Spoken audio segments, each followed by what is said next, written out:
சமத்தா இருக்கணும்னு. நாங்க கிளம்புறவன்பா. பாய். வரேங்க. வாங்க ஆன்ட்டி அனுப்பிச்சிட்டு வருவோமா? வா.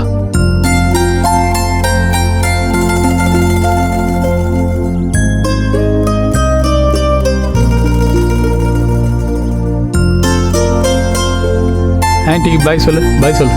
பாய்.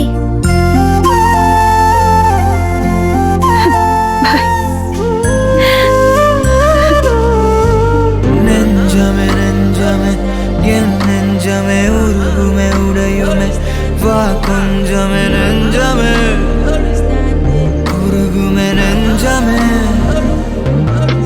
ஐயோ நெஞ்சமே நெஞ்சமே என் நெஞ்சமே கரையுமே கலையுமே வா கொஞ்சமே நெஞ்சமே கரையுமே நெஞ்சமே அட கண்ணா பின்னா கனவோடதான் நான் ஒன்ன நினைச்சேன் அடி ஒன்னா ரெண்டா வலியோடதான் இப்ப துண்டா துண்டா உடஞ்சேன் தவித்தேனே உன் நினைவில் துடித்தேனே உன் பிரிவில் அடி போடி வலி தாங்கல தாங்கல தாங்கலையே தவித்தேனே உன் நினைவில் துடித்தேனே உன் பிரிவில் அடி போடி வலி தாங்கல தாங்கல தாங்கலையே.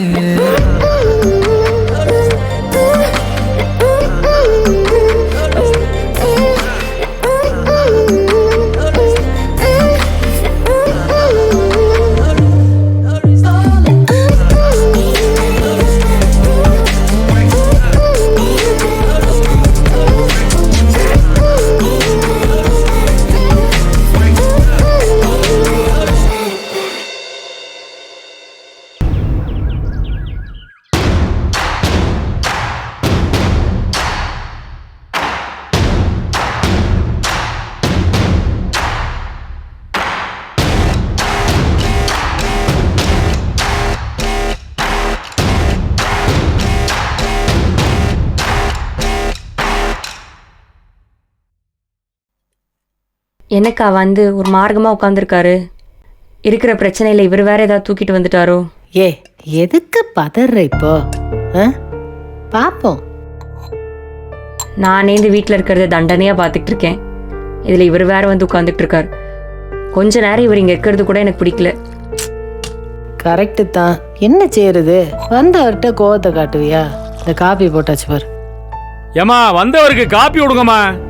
காப்பியோட தான் குறைச்சு. இந்தா கொண்டு போய் கொடு. வா. ஏன் மூஞ்சி அப்படி வச்சுக்கிருக்க?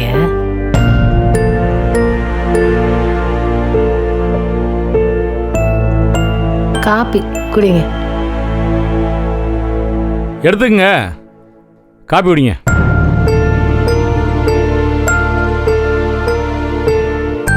என்ன ராமச்சந்திரன், எப்போ வந்தாலும் வந்தோடனே படபடன்னு விஷயத்தை சொல்லிடுவியே. இன்னைக்கு என்ன ஒன்றுமே பேசாமல் ரொம்ப நேரமாக அமைதியாக உட்காந்துருக்கியே? மண்டக்குள்ள அப்படி என்ன ஓடிட்டு இருக்கு?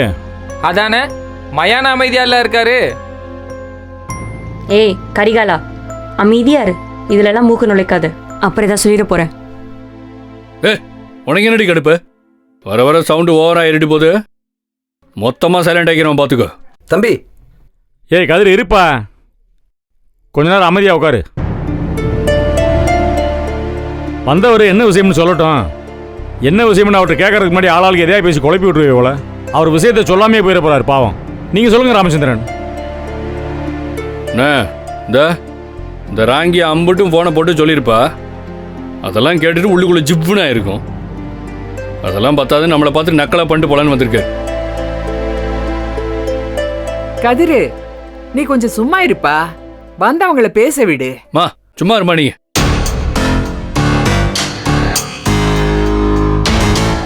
ஏமா ஒரு காப்பி தான் கொண்டு வந்திருக்க, மற்றவங்களுக்குலாம் காப்பி கொடு. எங்களுக்கெல்லாம் வேண்டாம். காலையில் என் தம்பி உங்கள் பொண்ணுகிட்ட ஒரு காப்பி கேட்டேன். அதுக்கு அவனை அத்தனை பேச்சு பேசி அசிங்கப்படுத்தி விட்டா. அவனை மட்டும் அசிங்கப்படுத்தலை, குடும்பத்தையே இழுத்து கேவலப்படுத்தி விட்டா. இனிமேல் உங்கள் பொண்ணு கையெல்லாம் நாங்கள் காப்பி குடிக்கிறதா இல்லை. விஷம் கொடுத்தாங்கன்னா வாங்கி குடும்பத்தோடு குடிச்சிடலாம்னு இருக்கோம். அடுத்தவங்களை கொல்றது பெரிய பாவம். அந்த பாவத்தை நான் செத்தாலும் பண்ண மாட்டேன்.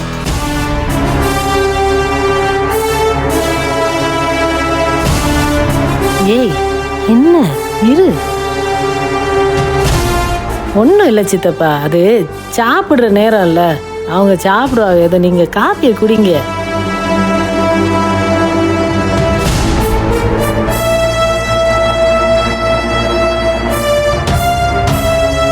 பா, எதுக்கு வந்தீங்களோ அதை சொல்லிட்டு சீக்கிரம் கிளம்புங்க. என்னக்கா காப்பியும் கொடுத்துட்டு விஷயத்தையும் சொல்ல சொன்னா எப்படி? அவர் காப்பியை குடிப்பாரா இல்ல விஷயத்தை சொல்லுவாரா?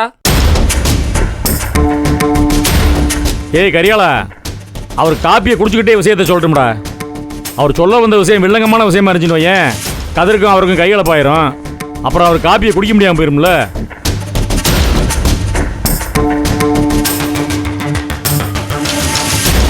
ராமச்சந்திரன், நீங்க காப்பி குடிச்சுக்கிட்டே விஷயத்தை சொல்லுங்க. காப்பி குடிங்க. ஆனா ஒரு விசித்திரமான கொடூரமான பழக்கம் நம்ம வீட்டில் இருக்கு மாமா. அதை முதல்ல மாத்திக்கணும். ஒரு பழக்கம் இல்லப்பா, 1000 பழக்கம் கொடூரமாவே இருக்கீங்க. நீ எந்த பழக்கத்தை சொல்ற?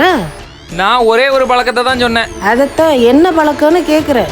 ஒரு மனுஷனுக்கு காப்பியை ஊற்றி கொடுத்துட்டு பூரா வேரும் சுற்றி இருந்து சூவில் இருக்க விலங்க பார்க்குற மாதிரி அவரையே பார்த்துட்டு இருந்தா அவரால் எப்படி நிம்மதியாக காப்பி குடிக்க முடியும்? சங்கடமா இருக்காதா? ஓ, இப்போ உனக்கு இதுதான் வில்லங்கமா தெரியுது. சரி கரியாளா, வேணா ஒன்று பண்ணலாம்டா. அவரை காப்பியை குடிக்க சொல்லிட்டு நம்ம எல்லாரும் ஆளுக்கு ஒரு ரூமில் ஓடி போய் ஒளிஞ்சுக்கலாம். வேற வழி இல்லை. இங்கே இருக்கிறதே இந்த ஒரு இடம் தான். இங்கே தான் இருந்தாங்க எல்லாரும். ராமச்சந்திரன் காப்பி குடிக்கிறாருங்கிறதுக்காக எல்லாரும் எழுந்து ஓடிட முடியுமா? நீங்கள் குடிங்க ராமச்சந்திரன்.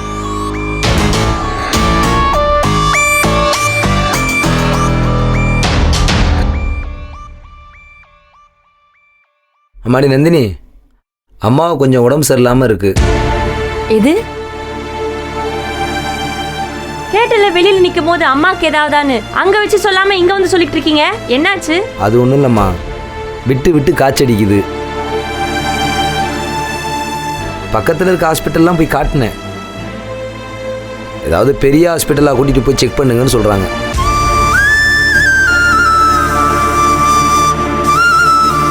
மூட்டு வேற தேஞ்சு போச்சான், அதுக்கு வேற ட்ரீட்மெண்ட் பண்ணணும்னு சொல்கிறாங்க.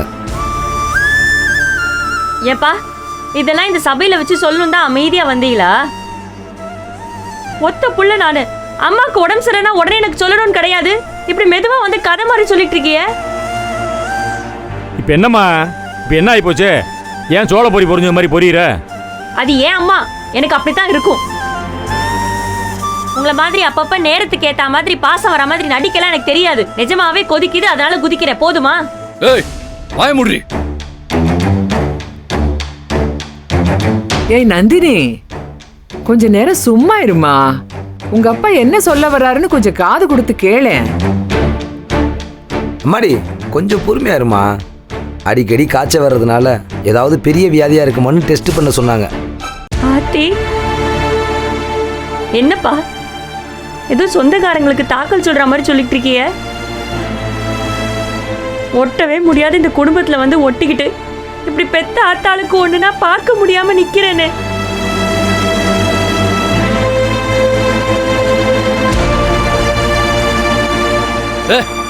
ஓடி ஒப்ப வீட்டில் போய் உட்காந்துக்கோ.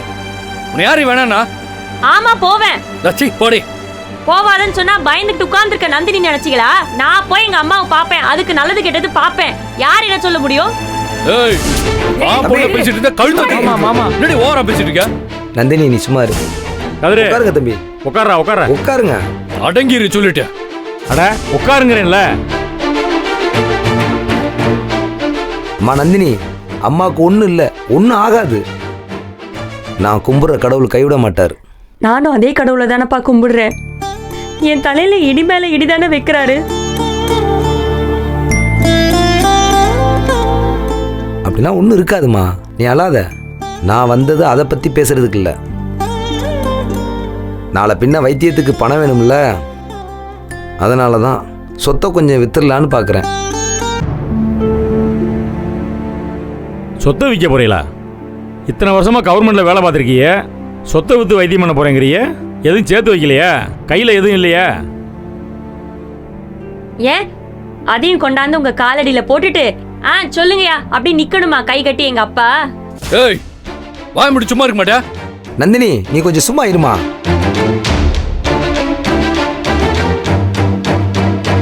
ஐயா நான் சேர்த்து வச்சதெல்லாம் சொத்தாக தான் வாங்கி போட்டிருக்கேன். மற்றபடி பரம்பரை சொத்தெல்லாம் எதுவும் என்கிட்ட பெருசாக கிடையாது. சம்பாரிச்சது மொத்தத்துலயுமா சொத்தை வாங்கி போட்டிய? இல்லையே, இடிக்குத. ஏன் பெரியப்பா, பெரியம்மாவை தவிர சைட்ல வேற எதுவும் ட்ராக் ஓடுதோ? எடு செருப்ப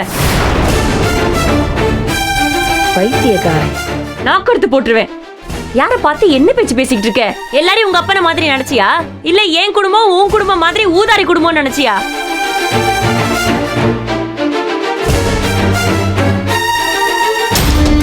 பொண்டாட்டிக்கு மேலுக்கு சரியில்லைன்னு ஒருத்த வந்து பேசிக்கிட்டு இருக்கான்.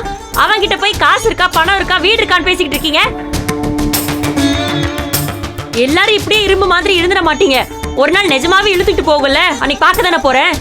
ஏய் என்னடி ஓவரா பண்ணிட்டு தெரியல. எங்க வீட்டுல வந்து உட்காந்து சொன்னா நாங்க கேட்க தான் செய்வோம். அடி ஒப்பையன் எங்க வந்து ஒப்ப வைக்கணும் போ சொல்லு. தம்பி நான் எனக்கு எதுவும் உதவி பண்ணுங்கன்னு கேட்கவோ இல்லை என் சொத்தை விற்று கொடுங்கன்னு கேட்கவோ வரல. விஷயத்தை முறையாக சொல்லிட்டு இடத்த விற்கணுமேனு சொல்ல வந்தேன், அவ்வளோதான். அப்புறம் உங்ககிட்ட சொல்லாமல் கையெழுத்து வாங்கி வச்சுட்டேன்னு ஏதாவது வில்லங்கத்தில் கொண்டு வந்து விட்டுட்டீங்கன்னா அதுக்கு தான். ஒரு வில்லங்கமும் வராதுப்பா. இது நீங்க கஷ்டப்பட்டு உழைச்சு சம்பாதிச்ச சொத்து. அது என்ன பண்ணணும் பண்ணக்கூடாது நீங்க முடிவெடுங்க. இங்க யார்கிட்டயும் எதுவும் கேட்கணுன்ற அவசியம் கிடையாது. அம்மா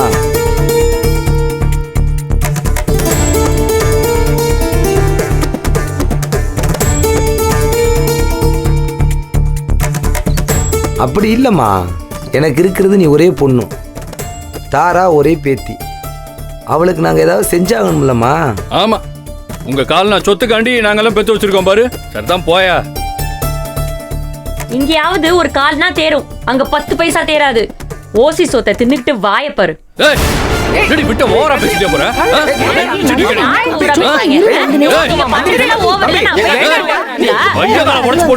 இந்த பொண்ணை படுத்துற அடக்கம் ஒடுக்கமா இருக்கிற வழி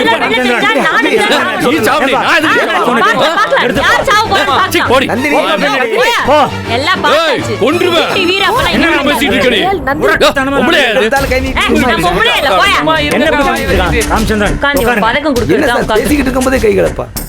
இழுத்துட்டு போய் அவன் பொண்ண ஆடிச்சு. ராமச்சந்திரன், எதுக்கு ராமச்சந்திரன் அவசரப்பட்டு இங்க வந்தீங்க? நான் தான் வரேன்னு சொல்லியிருந்தேன்ல. ஆமா, இவர் பெரிய சமாதான தூதுவர். அப்படியே வெள்ளக்குடி பிடிச்சிட்டு கூடயே வந்துடுவார். பேசாம இருக்குங்க, எதாவது பேசிட்டு இருக்காம. நாங்களே ஊர்பட்ட மண்டையில் உட்காந்துட்டு இருக்கோம். எதாவது பேசாதையே. எங்க சொத்தெல்லாம் அந்த இடத்துல தொங்கிட்டு இருக்கு. அதை எப்படா வீட்டுக்கு கொண்டு வந்து சேர்க்க போறோம்னு ராப்பகலாக உறக்கம் இல்லாமல் உட்காந்து யோசிச்சுட்டு இருக்கோம்.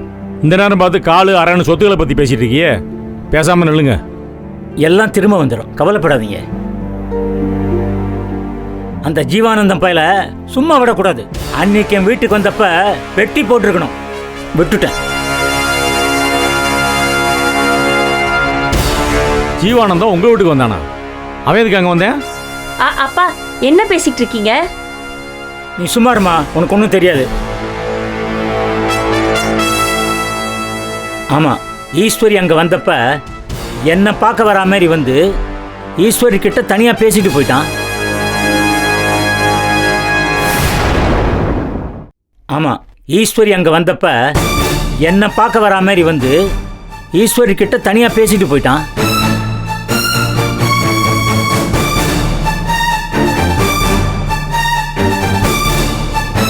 அவங்கிட்ட பேசுறதுக்கு என்ன இருக்கு?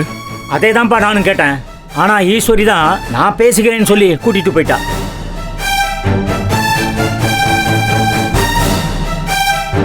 அது மட்டும் இல்ல, அந்த பையன் யாருன்னு எனக்கு அப்ப தெரியல. அதுக்கப்புறம் தான் ஊர்க்காரங்க சொன்னாங்க. ஈஸ்வரிய ஒரு பையன் வந்து பொண்ணு கேட்டான். அவளை தினமும் காலேஜ் போறப்ப பார்ப்பேன், எனக்கு ரொம்ப பிடிச்சிருக்கு, கல்யாணம் பண்ணி கொடுங்கன்னு கேட்டான். பெரியப்பா பெரியப்பா என்ன சொல்ல வரீங்க? அம்மா நீங்கள் சும்மா இருங்கம்மா, உங்களுக்கு ஒன்றும் தெரியாது. நான் பொண்ணெல்லாம் தர முடியாது, போடான்னு விரட்டிட்டேன். அந்த பையன் தான் ஜீவானந்தம்.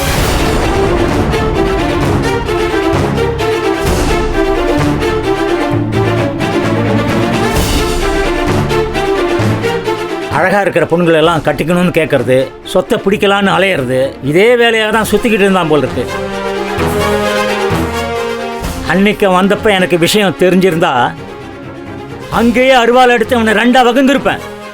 தெரியாமல் போயிடுச்சு, விட்டுட்டேன்.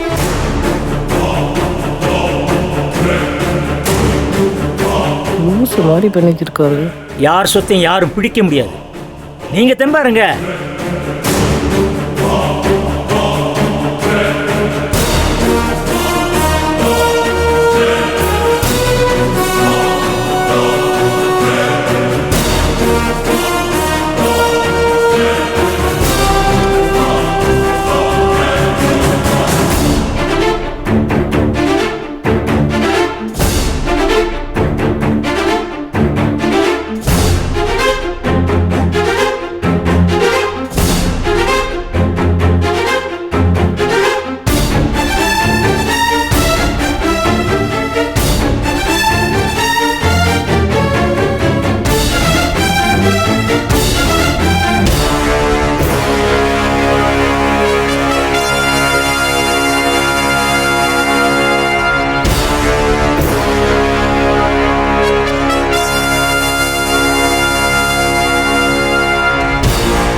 மொத்தத்தையும் முடிச்சிருவாரு போல இருக்கே. இவர் எதுக்கு எல்லாத்தையும் ஒப்பிச்சுட்டு இருக்காரு? என்ன இவரு? என்ன அவசியம் வந்தது? ஏங்க சும்மா இருக்க மாட்டீங்களா? எங்க வந்து என்ன பேசுறதுன்னு கொஞ்சம் கூட தெரியாதா உங்களுக்கு? நான் உண்மைதானுங்க சொன்னேன். ஆமா, பெரிய ஹரிச்சந்திர பரம்பரை. இவங்க கிட்டலாம் அப்படியே உண்மையா இருந்து சாதிக்க போறீங்களாக்கும். இப்ப பதக்கம் குத்துவாரு, வாங்கிட்டு போங்க வீட்டுக்கு. அது இப்பதான் பேசணுமா?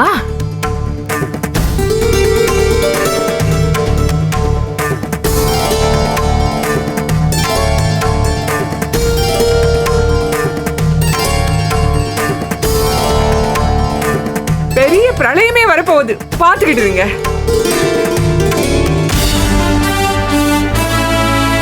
ஈஸ்வரிய ஒரு பையன் வந்து பொண்ணு கேட்டான். அவளை தினமும் காலேஜ் போறப்ப பார்ப்பேன், எனக்கு ரொம்ப பிடிச்சிருக்கு, கல்யாணம் பண்ணி கொடுங்கன்னு கேட்டான். அந்த பையன் தான் ஜீவானந்தம்.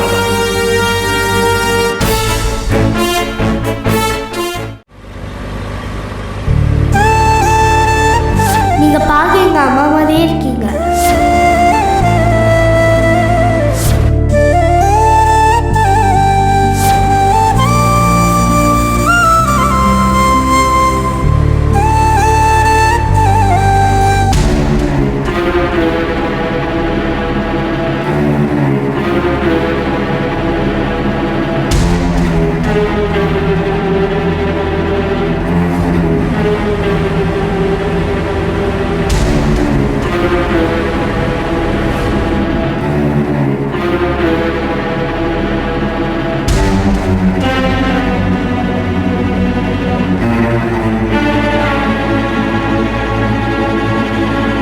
அக்கா முத்திருச்சு, அப்படியே பேய் பிடிச்ச மாதிரி உட்கார்ந்துருக்காரு. ஈஸ்வரி அக்கா அப்பா வந்து தேவையில்லாததெல்லாம் சொல்லி குழப்பி விட்டாரு. எங்க அப்பா கிட்ட நான் படிச்சு சொன்னேன், இந்த வீட்டுக்கு வந்து தொலையாதீங்க, தலை போற விஷயமா இருந்தாலும் போன்ல சொல்லுங்கன்னு. இது ஒரு கேவலமான குடும்பம், வேணாம் வராதீங்கன்னு படிச்சு சொல்லியிருக்கேன். எவ்வளோ சொல்லியிருக்கேன். ஏதோ சொத்தை விற்கிறாரா, எப்படியோ வித்து தொலைஞ்சிட்டு போக வேண்டியதானே. அவர் வரத்துக்காண்டி ஈஸ்வரி அப்பா வேற கூட வந்து அவர் எல்லாத்தையும் சொல்லி இவர் வெறி பிடிச்ச மாதிரி அங்கனையே உட்கார்ந்துருக்காரு.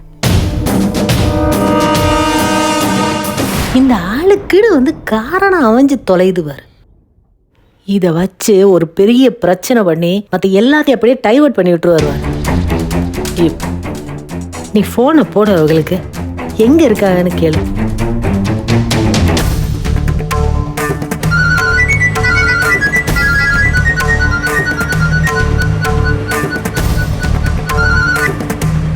சொல்லு நந்தினி. அக்கா எங்க இருக்கீங்க? இதோ வந்துட்டே இருக்கோம். ஏன் நந்தினி? அக்கா வந்துட்டு இருக்காங்களாம். கொடு. அக்கா நீங்க வர எம்புட்டு நேரம் ஆகும்? எப்படியும் 1 மணி நேரம் ஆகும் ரேணுகா. ஏன் என்னாச்சு? இல்ல இங்க ஒரு சிக்கல் ஆயிப்போச்சு.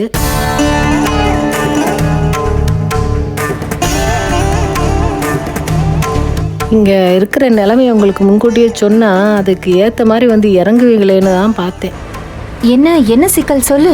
ஒன்றும் இல்லை, நந்தினி அப்பா வந்திருந்தாரு. அவரோட ஒரு சொத்து விஷயம் விற்கிறதுக்காண்டி ஏதோ பேச வந்தாரு. ஆ, பேசிக்கு இருக்கையிலே உங்க அப்பாரு வந்து இறங்கி விட்டாரு. வந்தவர் சும்மா இல்லாம யதார்த்தமா ஜீவானந்தம் உங்க வீட்டுக்கு வந்தது, உங்களை பார்த்து தனியா பேசுனது, அத்தோட நிறுத்தாம சின்ன வயசுல ஜீவானந்தம் வந்து உங்களை பொண்ணு கேட்டது, இவர் வேண்டாம்னு விரட்டி விட்டது எல்லாத்தையும் ஒண்ணு விடாம ஒப்பிச்சு விட்டாரு.